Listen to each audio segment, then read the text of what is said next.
안녕하세요. 마음의 언어를 읽어드리는 김태영입니다. 오늘은 대표적인 두 가지 리더십 유형을 소개해 드릴게요. 내가 나의 유형을 알고 상대방의 유형을 파악하면 상호작용하는 데 도움을 받을 수 있겠죠? 훌륭한 리더들은 일 중심적인 사고와 관계 중심적 사고를 고루합니다. 리더십은 꼭 직장에서만 적용되는 건 아니죠?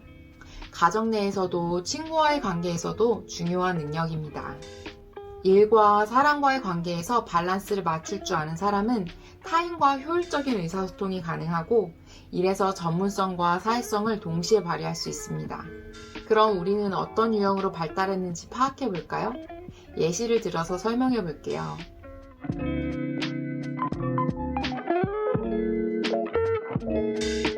여름휴가를 제주도로 가기로 정했어요. 첫 번째 드시는 생각이 무엇인가요? 제주도에서의 일정이 가장 먼저 떠오르셨나요? 아니면 누구와 갈 것인지에 대한 생각이 떠오르셨나요? 또 다른 예는 직장에서입니다. 오늘은 나의 생일이면서 동시에 한 프로젝트의 마감일이기도 합니다. 오늘 퇴근 전까지 일정이 빠듯하게 짜여져 있는데 중간에 누군가가 잠깐 생일 축하해 주려고 와서 말을 건넵니다. 얘기가 조금 길어질 것 같을 때 상대방에게 자신의 업무의 일정에 대한 이야기를 해서 양해를 구하시겠어요? 아니면 축하를 해주러 온 사람에 대한 예의를 지킨다는 생각으로 대화를 이어가시겠나요? 둘 다 할 수 있는 행동이겠죠? 업무도 중요하고 사람도 중요한데 어떤 것에 더 비중을 두고 있는지를 가늠해 보기 위한 예시일 뿐입니다. 제주도에서의 일정이 가장 먼저 떠오르셨거나 상대에게 자신의 업무 일정에 대한 얘기를 하고 양해를 구하시기를 선택하셨다면 일지향적 사고를 하는 유형이 더 발달하신 거고, 휴가를 누구와 갈까를 먼저 고민하거나 빠듯한 일정 속에서도 축하를 해주러 온 사람과 대화를 이어나가기를 선택했다면 관계 중심적인 사고를 하는 유형이 더 발달하신 겁니다.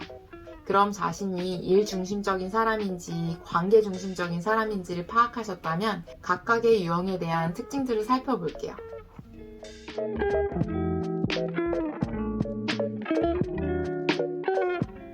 일 중심적인 사고를 하는 사람들은 목표를 정해 그것을 이뤄내는 것에 중점을 둡니다. 업무를 하는 데 있어서 우선순위를 정해 계획을 짜요. 그리고 목표를 정확하게 설정하고 상대에게도 그것을 정확하게 전달합니다. 마감 시간을 잘 지키고 자신의 일에 대한 강한 책임감을 보이며 정보 전달을 하는 데 있어서 매우 뛰어납니다.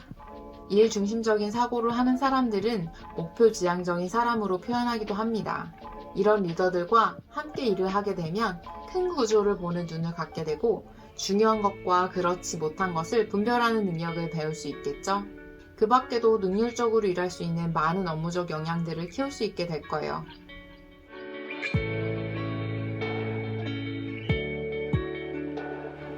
관계 중심적 사고는 리더십에 있어서 일 중심적인 사고와 동등하게 중요한 요소입니다. 관계 중심적인 사고를 하는 사람들은 타인과 긍정적인 상호작용을 하는 데 중점을 둡니다. 타인의 의견을 잘 경청해주고 뛰어난 공감 능력을 가지고 있는 데다가 사람들 간의 이해관계를 잘 형성하고 유지할 수 있도록 도와주는 역할을 훌륭히 수행해냅니다. 관계 중심적 사람들을 감정형 사람이라고 말하기도 합니다. 이런 리더들과 일을 함께 하다 보면 팀원들 간의 사기를 높여주고 인간관계에 필요한 역량들을 많이 배울 수 있겠죠?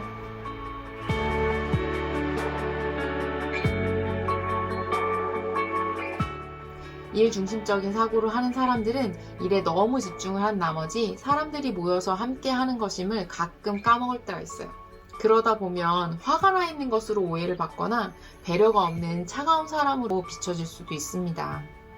이들은 일을 정확히 완수해야 된다라는 목표를 가졌기 때문에 사람들에게 부정적인 의견을 내거나 피드백을 줄 때에도 서슴없이 위험을 감수합니다.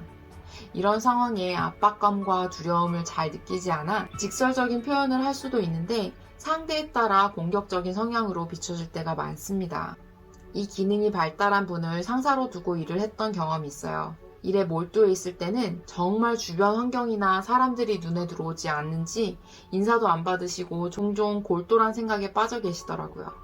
처음에는 투명인간 취급을 받는 것 같아 기분이 썩 좋지는 않았지만 나중에 이 유형에 대한 이해가 생기자 개인적인 감정이 사라지더라고요.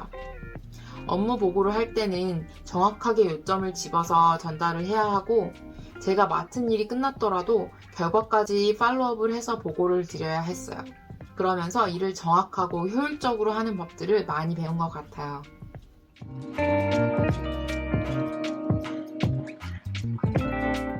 관계중심적 사고에 강한 사람은 사람들을 잘 챙기고 사회성이 매우 뛰어나지만 일을 전달하는 데 있어서 정확성이 조금 떨어진다라고 평가받을 수 있습니다. 상대에게 정보 전달이나 업무 지시를 내려야 할 때 상대의 감정을 상하게 하지 않으려고 부정적인 피드백은 거의 주지 않고 돌려서 말할 때가 많아 때론 무슨 말을 하고 싶은 건지 파악이 안 될 때가 있어요. 한참 동안 업무 얘기를 나누고 나서도 도대체 이 사람이 무슨 얘기를 하려고 하는 건가 싶을 때도 있습니다. 이런 분들이 상사일 때는 업무 내용과 순서를 스스로 작성해서 한번 확인을 받는 게 중요해요. 전혀 다른 일을 하게 될 수도 있거든요. 일 중심적인 사람들 그리고 사람 중심적인 사람들의 특징을 듣고 나니 내가 그래서 누구와 일을 할 때 답답했구나. 그 사람이 왜 그렇게 나한테 행동했는지 이제 알겠다 하는 인지가 되지 않나요? 이 두 가지 기능이 골고루 발달되어 있는 사람은 모두가 긴장감을 가지고 일을 하는 환경에서도 명확한 업무 전달과 직접적인 피드백을 줄 수 있습니다. 동시에 사람들이 무엇을 필요로 하는지를 빠르게 이해를 하고 적용해 사람들의 사기를 올려주고 원만한 대인관계를 할 수 있는 능력들을 가지게 돼요.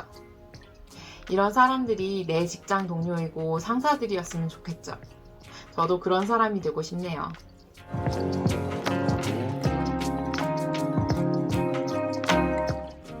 일 중심적인 사고를 하는 사람들은 시간 중심적인 사고를 할 가능성이 높습니다. 시간관념이 정확해 시간 낭비하는 것을 매우 싫어하고 약속 시간에 늦거나 약속을 취소하는 것은 그들이 가장 싫어하는 행동 중에 하나입니다. 모호한 것을 싫어하니 모임이나 회의를 잡을 때는 그 취지와 목적을 정확하게 알려줘야 합니다.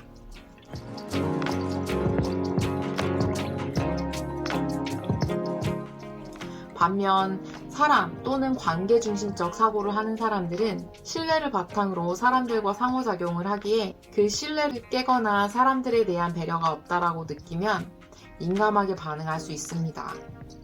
아무리 중요한 일이어도 사람이 우선시 된다는 것을 느끼고 경험하게 해줘야 자신의 능력을 100분 발휘할 수 있습니다. 너무 한쪽으로만 발달되어 있거나 두 가지 기능이 모두 떨어지는 사람은 다른 사람을 힘들게 할 수 있습니다. 우리나라는 관계 안에서 나의 역할을 매우 중요시 여기는 문화를 가지고 있기에 두 기능을 균형적으로 발달시켜 유연한 사고를 하고 그를 통해 나와 다른 기능이 발달한 상대에 대한 배려로 타인과 건강한 대인관계를 유지해 나가시길 바랍니다. 그럼 오늘도 마음의 언어를 읽어드리는 저와 함께 해주셔서 감사합니다. 아디오스!